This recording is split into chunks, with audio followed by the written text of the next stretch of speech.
This is the Dreamers Podcast, where dreamers share their stories to inspire you. Now, join host Joe Pardo as he interviews a dreamer who's living their dreams.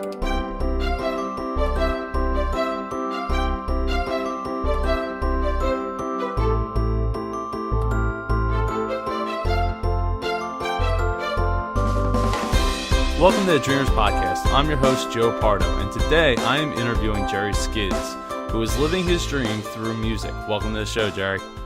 Thanks for having me on, man. Thanks for coming on. I really appreciate it. Why don't we start by giving the audience some background about yourself? Sure. Well, I'm 33, grew up in Long Island, New York. I live in Brooklyn now. Just got engaged. I don't know, I grew up a punk, and I mean that in the music sense. Punk rock and rock and roll, classic rock, all that stuff. Yeah, that's me. So before we get started more about your music career, what would you say inspires you? I'm inspired by many things. My family, of course. My dad is a musician. He always been a musician. He played in many bands, and I don't know, like he's been an inspiration, even though he hasn't been in my life all the time.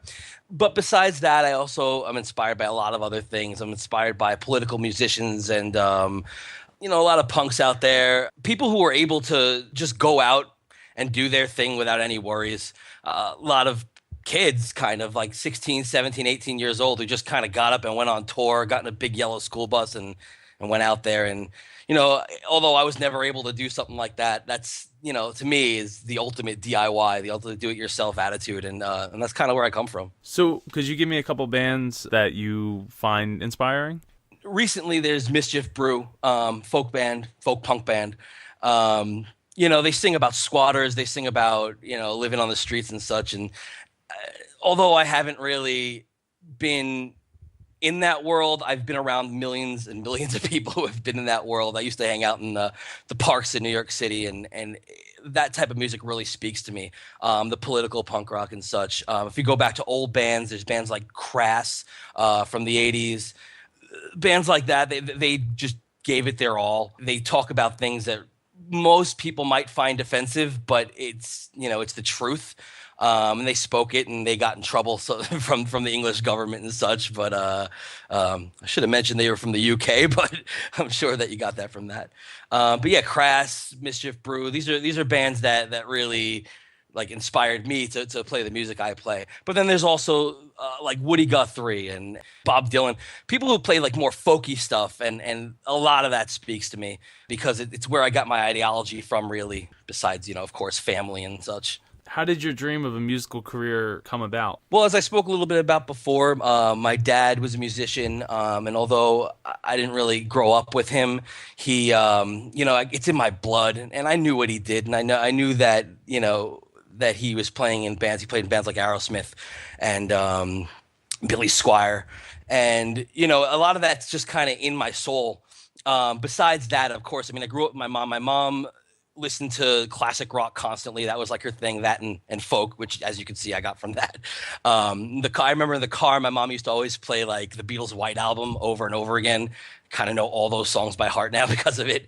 But that really inspired me in terms of music because, I didn't really listen to like Raffi or, anything like that growing up. I did listen to like Fraggle Rock and Sesame Street, and those were like music-oriented shows. They were learning programs and such, but like Fraggle Rock especially, Jim Henson's like views on life really did inspire me to start writing music. And I know it sounds odd, but like if you listen to some of the songs, they really have messages that I kind of incorporate in some of my punk rock and in some of my acoustic rock.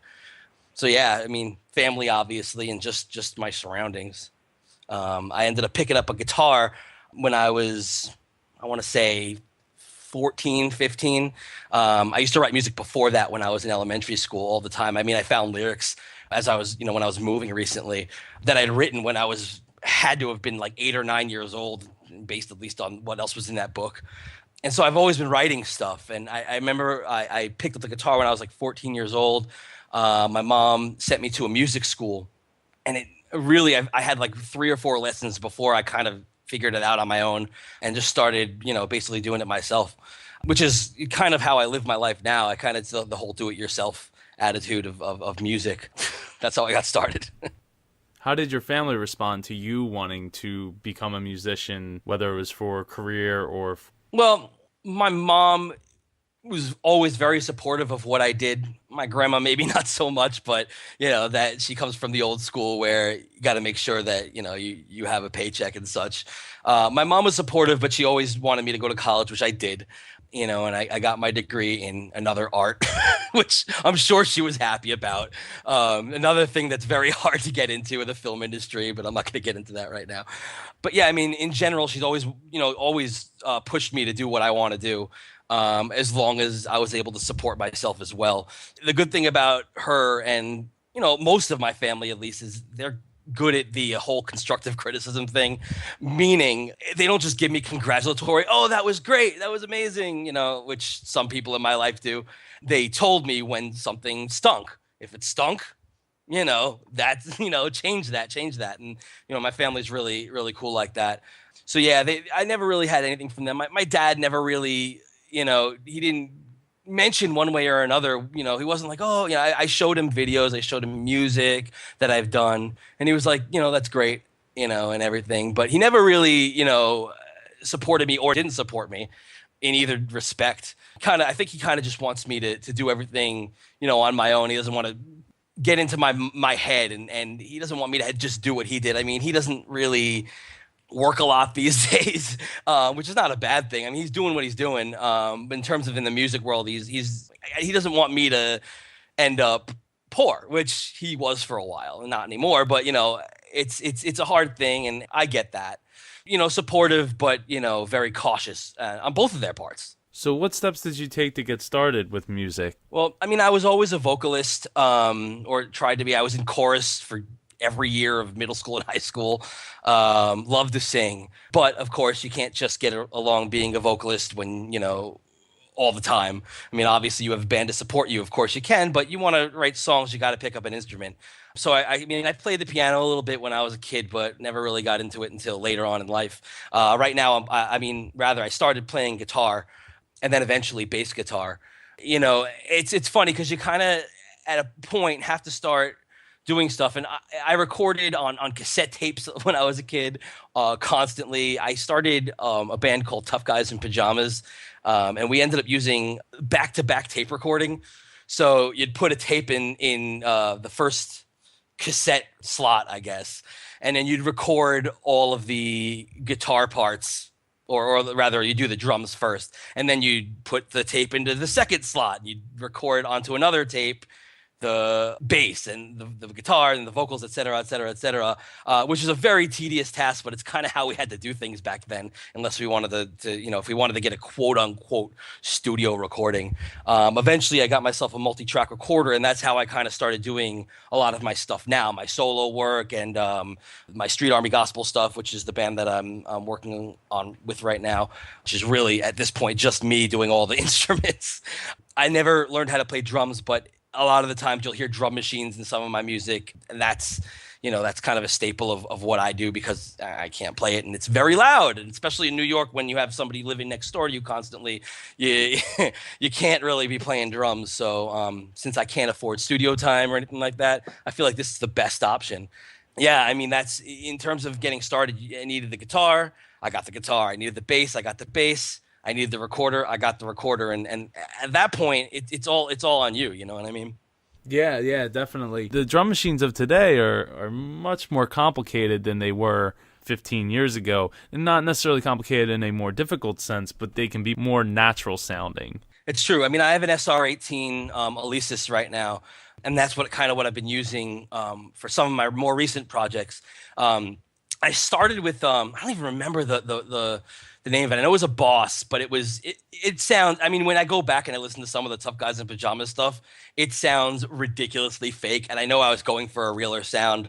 And at the time, it just seemed like it was amazing. But going back and listening to it now is kind of hysterical.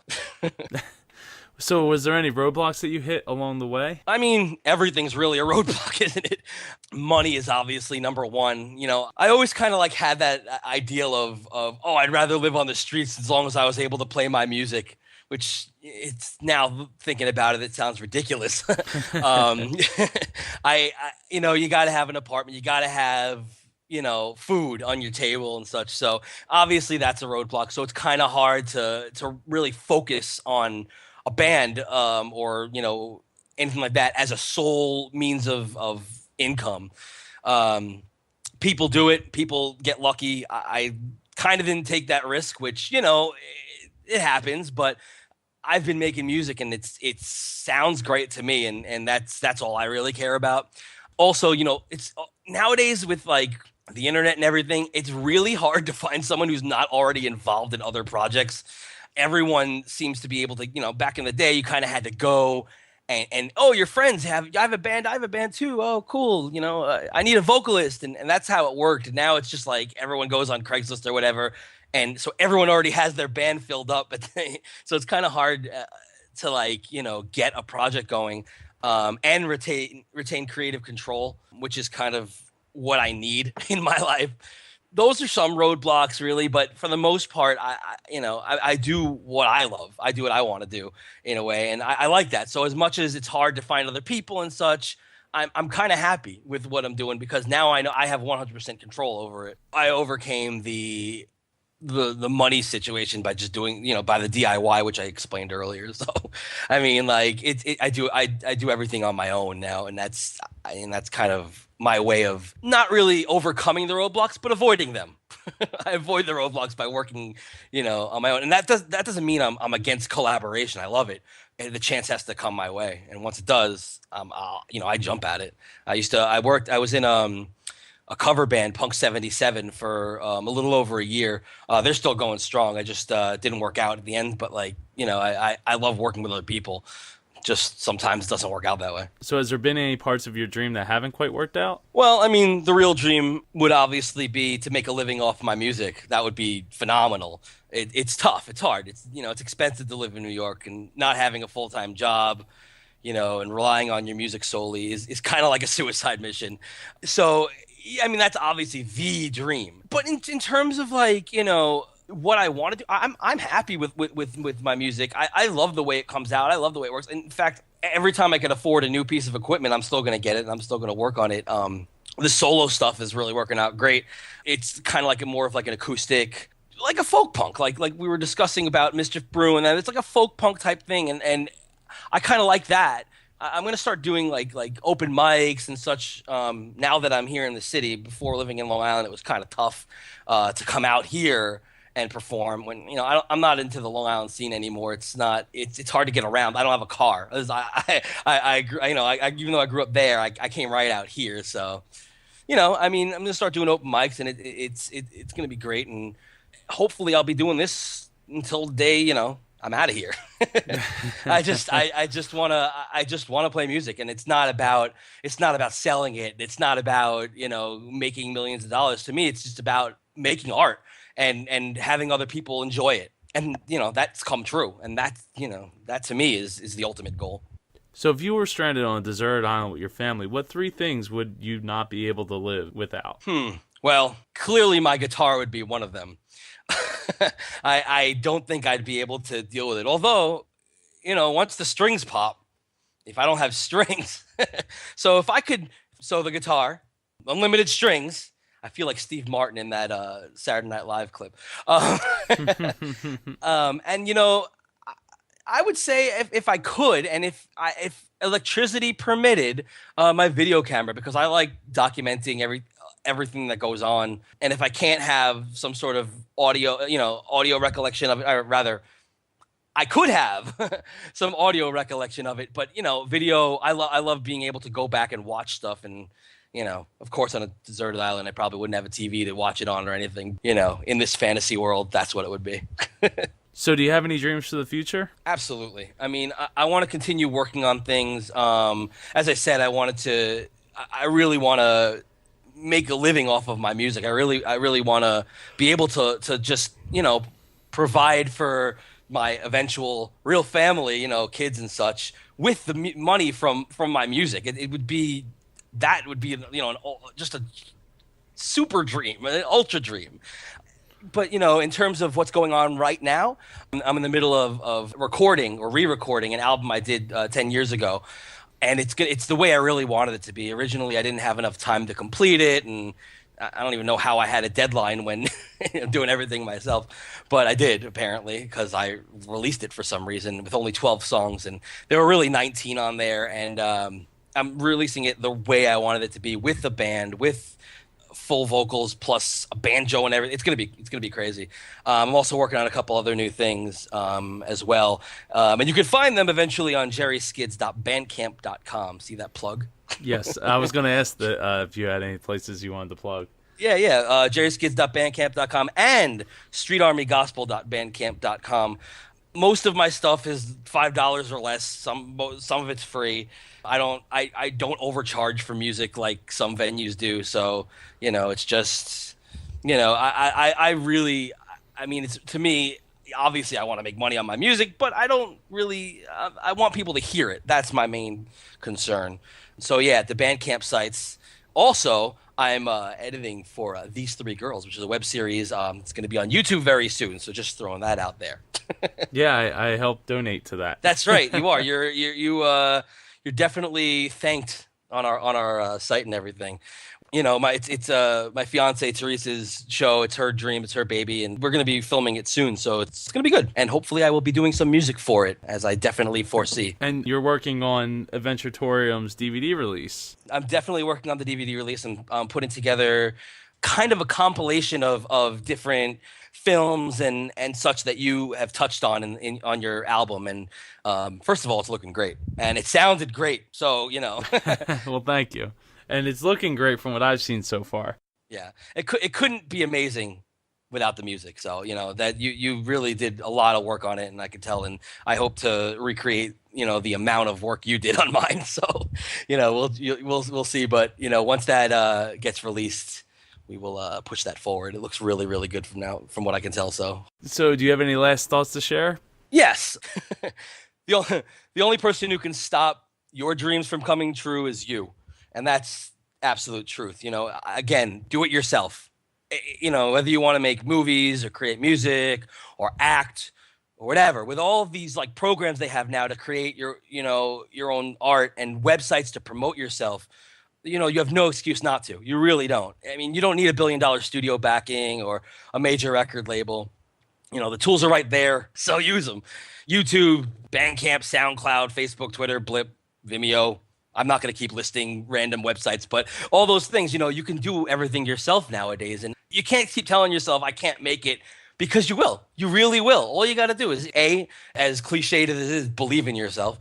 And B, you got to do it. Just do it. Go out there, get something cheap. I understand money's a factor, but you can easily get a lot of free programs online, and you can get cheap things in the stores used on eBay and such.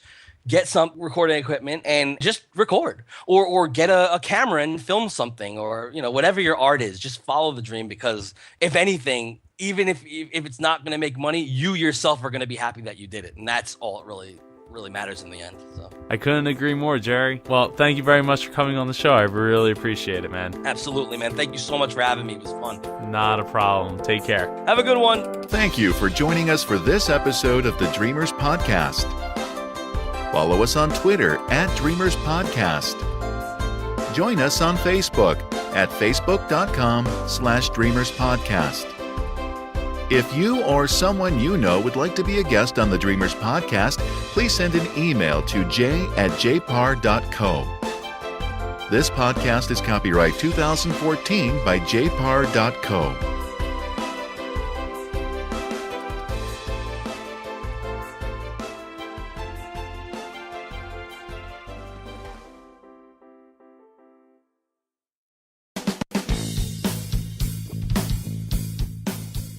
Have you ever wanted to share something with someone just because? Well, we do a lot. So we started a podcast about, whatever we want. My name is Joyce. And I'm her lovely husband, Al. You know what I mean. Hey, it's me, Al. Listen, I'm hijacking the Just Because podcast to start a new series all about the wonderful world of voice acting. Each episode, I'll have a professional voice actor on and ask them some serious, hard-hitting questions to get to the bottom of this in a world. If you've ever wanted to know about the inner workings of this magical and mystical business, tune into Just Because, inside the voiceover studio. Tune in at justbecausepodcast.com and on iTunes.